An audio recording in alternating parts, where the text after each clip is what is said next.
નમસ્કાર મિત્રો, મારી યુટ્યુબ ચેનલમાં તમારું સ્વાગત છે। તો આજે આપણે વાત કરીશું ઓગસ્ટ મહિનાના મહત્વપૂર્ણ કરંટ અફેર્સના પ્રશ્ન। એનો આ ભાગ 1 છે અને આ વિડીયોમાં મેં 60+ કરંટ અફેર્સના પ્રશ્નો કવર કર્યા છે, જે આવનારી તમામ ભરતી પરીક્ષાઓ માટે અતિ મહત્વપૂર્ણ છે। તો વિડીયોને છેલ્લે સુધી જરૂરથી જોજો અને જો તમારે કરંટ અફેર્સના પ્રશ્નોની PDF જોઈતી હોય તો કોમેન્ટ કરીને જણાવજો। તો વિડીયોને સ્ટાર્ટ કરીએ। પ્રશ્ન 1, આંતરરાષ્ટ્રીય આતંકવાદ પીડિત દિવસ ક્યારે મનાવવામાં આવ્યો? તો જવાબ છે 21 ઓગસ્ટ 2025ના રોજ હાલમાં જ આંતરરાષ્ટ્રીય આતંકવાદ પીડિત દિવસ મનાવવામાં આવ્યો। આગળનો પ્રશ્ન, કોણ ભારતીય મુક્કેબાજી મહાસંઘના અધ્યક્ષ તરીકે પસંદ થયા છે? ભારતીય મુક્કેબાજી મહાસંઘના નવા અધ્યક્ષ કોણ બન્યા છે? તો જવાબ છે અજય સિંહ। આગળનો પ્રશ્ન, કોણ પેરા ટેબલ ટેનિસ ખેલાડી વિશ્વમાં નંબર 1 બની છે? કઈ પેરા ટેબલ ટેનિસ ખેલાડી વિશ્વમાં નંબર 1 બની છે? તો જવાબ છે ભાવિનાબેન પટેલ, કે જેઓ એક પેરા ટેબલ ટેનિસ ખેલાડી છે અને વિશ્વમાં નંબર 1 પેરા ટેબલ ટેનિસ ખેલાડી બની છે। યાદ રાખવાનું છે ભાવિનાબેન પટેલ, મોસ્ટ ઇમ્પોર્ટન્ટ। આગળનો પ્રશ્ન, કયા રાજ્યના જલાલાબાદ નગરનું નામ બદલીને પરશુરામપુર કરવામાં આવ્યું છે? તો જવાબ છે ઉત્તર પ્રદેશ રાજ્યના જલાલાબાદ શહેરનું નામ બદલીને પરશુરામપુર કરવામાં આવ્યું છે। આગળનો પ્રશ્ન, કયા ખેલાડીએ PFA player of the year award જીત્યો છે? તો જવાબ છે મોહમ્મદ સલાહ નામના ખેલાડીએ PFA player of the year award જીત્યો છે અને મોહમ્મદ સલાહ જે ફૂટબોલનો ખેલાડી છે। આગળનો પ્રશ્ન, અંડર-20 વિશ્વ કુસ્તી ચેમ્પિયનશિપમાં ભારતના તપસીલેએ કયું પદક જીત્યું છે? તો જવાબ છે સુવર્ણ પદક એટલે કે ગોલ્ડ મેડલ જીત્યો છે। અંડર-20 વિશ્વ કુસ્તી ચેમ્પિયનશિપમાં ભારતના તપસીલેએ ગોલ્ડ મેડલ એટલે કે સુવર્ણ પદક જીત્યો છે। આગળનો પ્રશ્ન, UIDAIએ આધાર આધારિત KYC માટે કોની સાથે શરૂઆત કરી છે? તો જવાબ છે સ્ટારલિંક કંપની સાથે શરૂઆત કરી છે। UIDAIએ આધાર આધારિત KYC માટે સ્ટારલિંક કંપની સાથે શરૂઆત કરી છે। UIDAIનું પૂરું નામ મિત્રો શું છે? તો unique identification authority of India, જે આધાર કાર્ડનું સંચાલન કરતી સંસ્થા છે। આગળનો પ્રશ્ન, કયા રાજ્યમાં શ્રમશ્રી યોજના શરૂ કરવામાં આવી છે? તો જવાબ છે પશ્ચિમ બંગાળ રાજ્યમાં શ્રમશ્રી યોજના શરૂ કરવામાં આવી છે। આગળનો પ્રશ્ન, ઇસરોના અધ્યક્ષ SV નારાયણે કયા વર્ષ સુધી સ્વતંત્ર ભારતીય અંતરિક્ષ સ્ટેશન સ્થાપવાની જાહેરાત કરી છે? તો જવાબ છે 2035 સુધી। હા મિત્રો, ઇસરોના અધ્યક્ષ કોણ છે? તો SV નારાયણન, અને જેમણે વર્ષ 2035 સુધીમાં સ્વતંત્ર ભારતીય અંતરિક્ષ સ્ટેશન સ્થાપિત કરવાની જાહેરાત કરી છે। તો આ ભારત માટે એક ગર્વની વાત છે। આગળનો પ્રશ્ન, ભારતનું પ્રથમ બેઅદબી વિધેયક 2025 કયા રાજ્યમાં રજૂ થયું છે? તો જવાબ છે પંજાબ રાજ્યમાં। નેક્સ્ટ, તાજેતરમાં 26મો દિવ્ય કલા મેળો કઈ જગ્યાએ શરૂ થયો છે? તો જવાબ છે પટના શહેરમાં। પટના શહેર કઈ જગ્યાએ આવેલું છે, કયા રાજ્યમાં આવેલું છે? તો બિહાર રાજ્યમાં। તો 26મો દિવ્ય કલા મેળો બિહારના પટના શહેરમાં શરૂ થયો છે। આગળનો પ્રશ્ન, તાજેતરમાં કયા દેશના પ્રધાનમંત્રી સિતિવેની રાબુકા ભારતની અધિકૃત મુલાકાતે આવ્યા હતા? તો જવાબ છે ફિજી। ફિજી નામનો જે દેશ છે તેના પ્રધાનમંત્રી ભારતની અધિકૃત મુલાકાતે આવ્યા હતા અને તેમનું નામ છે સિતિવેની રાબુકા। આગળનો પ્રશ્ન, તાજેતરમાં એર ઇન્ડિયાએ ટકાઉ વિમાન ઇંધણ માટે કોની સાથે કરાર કર્યો છે? તો જવાબ છે ઇન્ડિયન ઓઇલ સાથે કરાર કર્યો છે। તાજેતરમાં એર ઇન્ડિયાએ ટકાઉ વિમાન ઇંધણ માટે ઇન્ડિયન ઓઇલ કંપની સાથે કરાર કર્યો છે। આગળનો પ્રશ્ન, તાજેતરમાં કોમનવેલ્થ વેઇટ લિફ્ટિંગ ચેમ્પિયનશિપ 2025ની શરૂઆત ક્યાં થઈ છે? તો જવાબ છે અમદાવાદ ખાતે। કોમનવેલ્થ વેઇટ લિફ્ટિંગ ચેમ્પિયનશિપ 2025નું આયોજન કઈ જગ્યાએ થયું હતું એવો પ્રશ્ન પરીક્ષામાં પૂછાય તો જવાબ છે અમદાવાદ ખાતે। આગળનો પ્રશ્ન, તાજેતરમાં થલ સેનાના પ્રમુખ જનરલ ઉપેન્દ્ર દ્વિવેદી કયા દેશની અધિકૃત મુલાકાતે ગયા હતા? તો જવાબ છે અલ્જેરિયાની મુલાકાતે ગયા હતા।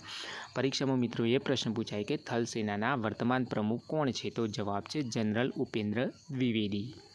આગળનો પ્રશ્ન, તાજેતરમાં bank.in ડોમેન પર માઇગ્રેટ કરનાર પ્રથમ સરકારી ક્ષેત્રની બેંક કઈ બની છે? તો જવાબ છે PNB બેંક। PNBનું પૂરું નામ છે પંજાબ નેશનલ બેંક, અને જે bank.in ડોમેન પર માઇગ્રેટ કરનાર પ્રથમ સરકારી ક્ષેત્રની બેંક બની છે। આગળનો પ્રશ્ન, તાજેતરમાં રેલ ઇન્ફ્રાસ્ટ્રક્ચર વધારવા માટે કોણે રેલવે સાથે કરાર કર્યો છે? તો જવાબ છે કોલ ઇન્ડિયા નામની કંપનીએ રેલ ઇન્ફ્રાસ્ટ્રક્ચર વધારવા માટે રેલવે સાથે કરાર કર્યો છે। આગળનો પ્રશ્ન, તાજેતરમાં DRDOએ એકીકૃત હવાઈ રક્ષા શસ્ત્ર પ્રણાલીનું સફળ પરીક્ષણ કઈ જગ્યાએ કર્યું છે? તો જવાબ છે ઓડિશા ખાતે। આગળનો પ્રશ્ન, તાજેતરમાં કયા ભારતીય ક્રિકેટરે આંતરરાષ્ટ્રીય ક્રિકેટમાંથી નિવૃત્તિ જાહેર કરી છે? તો જવાબ છે ચેતેશ્વર પૂજારાએ. આગળનો પ્રશ્ન, તાજેતરમાં કયા દેશે 24 ઓગસ્ટે પોતાનો સ્વતંત્રતા દિવસ ઉજવ્યો છે? તો જવાબ છે યુક્રેને. યુક્રેનને પોતાનો હાલમાં સ્વતંત્રતા દિવસ ઉજવ્યો એ તારીખ હતી 24 ઓગસ્ટ. આગળનો પ્રશ્ન, તાજેતરમાં વડાપ્રધાન મોદીએ કઈ જગ્યાએ ઓટો સિમરિયા ગંગા પુલનું ઉદ્ઘાટન કર્યું છે? તો જવાબ છે બિહારમાં. વડાપ્રધાન નરેન્દ્ર મોદીએ ઓટો સિમરિયા ગંગા પુલનું ઉદ્ઘાટન બિહારમાં કર્યું છે. અને મિત્રો, જનરલ નોલેજમાં એ પ્રશ્ન પૂછાય કે ઓટો સિમરિયા ગંગા પુલ કઈ જગ્યાએ આવેલો છે? તો બિહાર રાજ્યમાં. આગળનો પ્રશ્ન, ભારતનું પ્રથમ સંપૂર્ણ ડિજિટલ સાક્ષર રાજ્ય કયું બન્યું છે? તો જવાબ છે કેરળ. મોસ્ટ ઇમ્પોર્ટન્ટ મિત્રો, યાદ રાખજો, ભારતનું પ્રથમ સંપૂર્ણ ડિજિટલ સાક્ષર રાજ્ય બન્યું છે કેરળ રાજ્ય. આનુવંશિક કારણોસર ટીબીની ઉચ્ચ દરજ્જાવાળી જનજાતિ કઈ છે? તો સહેરિયા નામની જનજાતિ, જે આનુવંશિક કારણોસર ટીબીની ઉચ્ચ દરવાળી જનજાતિ છે. આગળનો પ્રશ્ન, બાંગ્લાદેશ સાથેની સીમા વાતચીતમાં સામેલ દળ કયું હતું? હાલમાં જે બાંગ્લાદેશ સાથેની સીમા વાતચીત થઈ એમાં સામેલ દળ કયું હતું? તો SSB હતું, સીમા સુરક્ષા બલ, SSB. આગળનો પ્રશ્ન, કાર્બન સીમા સમાયોજન તંત્રનું નેતૃત્વ કોણે મળ્યું છે? તો જવાબ છે યુરોપિયન સંઘને. કાર્બન સીમા સમાયોજન તંત્ર CBAMનું નેતૃત્વ કોને મળ્યું છે? તો યુરોપિયન સંઘને, યુરોપિયન યુનિયનને. આગળનો પ્રશ્ન, જૂન 2025 સુધી ભારતની પરમાણુ ક્ષમતા કેટલી હતી? તો જવાબ છે 8.8 ગીગાવોટ. જૂન 2025 સુધી ભારતની પરમાણુ ક્ષમતા વધીને થઈ ગઈ છે 8.8 ગીગાવોટ. આગળનો પ્રશ્ન, હોમસ્ટે પર પુનર્વિચાર રિપોર્ટ બહાર પાડનારું સંસ્થાન કયું છે? તો જવાબ છે નીતિ આયોગ. હોમસ્ટે પર પુનર્વિચાર રિપોર્ટ બહાર પાડનારું સંસ્થાન છે નીતિ આયોગ. આગળનો પ્રશ્ન, છેલ્લા દાયકામાં વ્યાજ ચૂકવણીમાં વધારો કેટલો થયો છે? તો 3 ગણો થયો છે. આગળનો પ્રશ્ન, ખાનગી ક્ષેત્રમાં સર્વાધિક વૃદ્ધિ નોંધાયેલ ક્યારે નોંધાયેલ? તો ઓગસ્ટ 2025માં. ઓગસ્ટ 2025માં ખાનગી ક્ષેત્રમાં સર્વાધિક વૃદ્ધિ આ વખતે નોંધાઈ છે. આગળનો પ્રશ્ન, ઓગસ્ટ 2025માં વિદેશી ચલણ ભંડાર કેટલું થયું હતું ભારતનું? તો જવાબ છે 695 અબજ ડોલર રૂપિયા. આગળનો પ્રશ્ન, દેશનું 22મું IIM કઈ જગ્યાએ સ્થપાશે? તો જવાબ છે અસમ રાજ્યમાં. દેશનું 22મું IIM કઈ જગ્યાએ સ્થપાશે? તો અસમ રાજ્યમાં. આગળનો પ્રશ્ન, ભારતીય ડાક વિભાગ 1 સપ્ટેમ્બર 2025થી કઈ સેવા બંધ કરશે? તો પંજીકૃત ડાક સેવા બંધ કરશે. આગળનો પ્રશ્ન, ઉત્તર કોરિયાએ 2 નવી કઈ મિસાઇલોનું પરીક્ષણ કર્યું છે? તો જવાબ છે વ્યૂહરચનાત્મક ક્રૂઝ મિસાઇલોનું પરીક્ષણ કર્યું છે. યુરોપીય ડાક સેવાઓએ 24 ઓગસ્ટ 2025થી અમેરિકા માટે શું મોકલવાનું બંધ કર્યું છે? તો જવાબ છે પાર્સલ મોકલવાનું બંધ કર્યું છે. અમિત શાહે અખિલ ભારતીય અધ્યક્ષ સંમેલનનું ઉદ્ઘાટન ક્યાં કર્યું? તો જવાબ છે દિલ્હી વિધાનસભામાં કર્યું હતું. DRDOએ સંકલિત વાયુ રક્ષા હથિયાર પ્રણાલીનું પરીક્ષણ કઈ જગ્યાએ કર્યું? તો ઓડિશા રાજ્યમાં. આગળનો પ્રશ્ન, ડિજિટલ રૂપિયો પાયલોટ પ્રોજેક્ટનો વિસ્તાર કોણે કર્યો? તો જવાબ છે ભારતીય રિઝર્વ બેંક એટલે કે RBIએ. ડિજિટલ રૂપિયો પાયલોટ પ્રોજેક્ટનો વિસ્તાર કરનાર જે સંસ્થા છે તે છે ભારતની મધ્યસ્થ bank RBI, reserve bank of India, ભારતીય રિઝર્વ બેંક. આગળનો પ્રશ્ન, ગ્લોબલ એજ્યુકેશન સમિટ 2025 ક્યાં આયોજિત થઈ હતી? તો જવાબ છે લંડન ખાતે. ઇસરોએ GSAT-21 ઉપગ્રહનું સફળતાપૂર્વક પ્રક્ષેપણ ક્યાંથી કર્યું? તો જવાબ છે શ્રીહરિકોટા નામના સ્થળથી. આગળનો પ્રશ્ન, તાજેતરમાં રાષ્ટ્રીય મહિલા સંમેલન 2025 ક્યાં યોજાયું હતું? તો જવાબ છે જયપુર ખાતે. કેન્દ્ર સરકારે 2026 સુધીમાં કેટલા જન ઔષધિ કેન્દ્ર ખોલવાનું લક્ષ્ય રાખ્યું છે? તો જવાબ છે 25,000 નવા જન ઔષધિ કેન્દ્ર ખોલવાનું લક્ષ્ય રાખ્યું છે. આગળનો પ્રશ્ન, કયા રાજ્યને ભારતનું પ્રથમ પૂર્ણ ડિજિટલ સાક્ષર રાજ્ય જાહેર કરવામાં આવ્યું છે? તો જવાબ છે કેરળ રાજ્યને. કયા સ્થળે ચોથો સેમિકોન ઇન્ડિયા 2025 આયોજિત થશે? તો જવાબ છે નવી દિલ્હી ખાતે ચોથો સેમિકોન ઇન્ડિયા 2025 આયોજિત થશે. ભારતના પ્રથમ માનવયુક્ત અવકાશ મિશન માટે કેટલા અવકાશયાત્રીઓને પસંદ કરવામાં આવ્યા છે? તો જવાબ છે 4 અવકાશયાત્રીઓને પસંદ કરવામાં આવ્યા છે. પ્રિટોરિયા કેપિટલ્સે કોને પોતાના મુખ્ય કોચ તરીકે નિયુક્ત કર્યા છે? તો જવાબ છે સૌરભ ગાંગુલીને. કયા સ્થળે પારંબત ઉત્સવ મનાવવામાં આવ્યો છે? તો જવાબ છે હાલમાં જ નાગપુર ખાતે પારંબત ઉત્સવ મનાવવામાં આવ્યો છે. કયા રાજ્યમાં એક્સરસાઇઝ સમન્વય શક્તિ 2025નું આયોજન થઈ રહ્યું છે? તો જવાબ છે આસામ રાજ્યમાં. વિશ્વ આરોગ્ય સંસ્થા એટલે કે WHOએ ભારતના કયા પાડોશી દેશને રૂબેલા મુક્ત જાહેર કર્યો છે? તો જવાબ છે નેપાળને રૂબેલા મુક્ત જાહેર કર્યો છે. WHOનું પૂરું નામ છે વર્લ્ડ હેલ્થ ઓર્ગેનાઇઝેશન એટલે કે વિશ્વ આરોગ્ય સંસ્થા અને તેણે ભારતના પાડોશી દેશ નેપાળને રૂબેલા મુક્ત જાહેર કર્યો છે.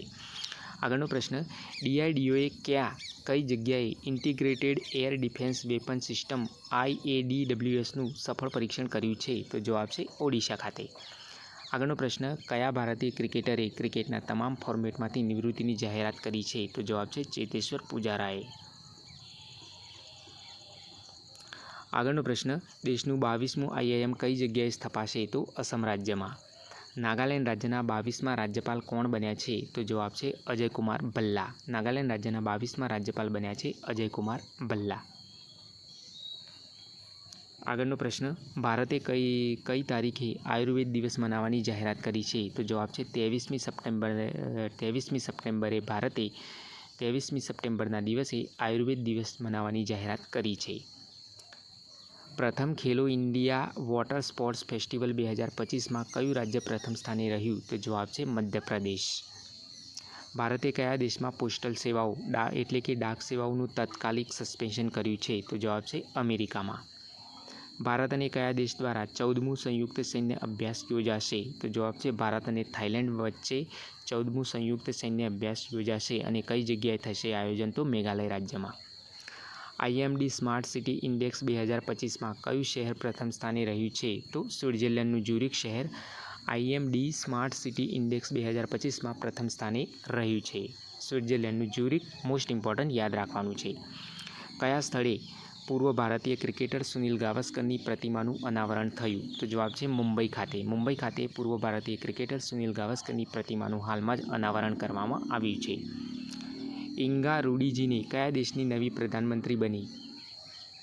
ઇંગા રૂડીજીને કયા દેશની નવી પ્રધાનમંત્રી બની છે? તો જવાબ છે લિથુઆનિયા દેશની નવી પ્રધાનમંત્રી બની છે. પરીક્ષામાં પૂછાય કે લિથુઆનિયા દેશની નવી પ્રધાનમંત્રી કોણ બની છે? તો જવાબ છે ઇંગા રૂડીજીને. અને લિથુઆનિયાની રાજધાની કઈ છે? તો વિલ્નિયસ. આગળનો પ્રશ્ન, CISFએ કઈ જગ્યાએ પહેલી મહિલા કમાન્ડો યુનિટ શરૂ કરી છે? તો મધ્યપ્રદેશ ખાતે. CISFએ કઈ જગ્યાએ પહેલી મહિલા કમાન્ડો યુનિટ શરૂ કરી છે? તો મધ્યપ્રદેશ ખાતે. આગળનો પ્રશ્ન છે, રાષ્ટ્રીય રમત દિવસ એટલે કે નેશનલ ગેમ્સ ડે ક્યારે મનાવવામાં આવ્યો? તો જવાબ છે 27મી ઓગસ્ટના રોજ રાષ્ટ્રીય રમત દિવસ એટલે કે નેશનલ ગેમ્સ ડે મનાવવામાં આવ્યો. તો મિત્રો, આજના માટે આટલું જ. ભાગ 2 જોવો હોય તો ચેનલને સબસ્ક્રાઈબ કરજો અને આવનારી તમામ ભરતી પરીક્ષાઓ માટે ઉપયોગી કન્ટેન્ટ માટે આજે ચેનલને ફોલો કરો અને મસ્ત લાઇક કરી દો. મળીએ આવતા વિડીયોમાં. જય હિન્દ.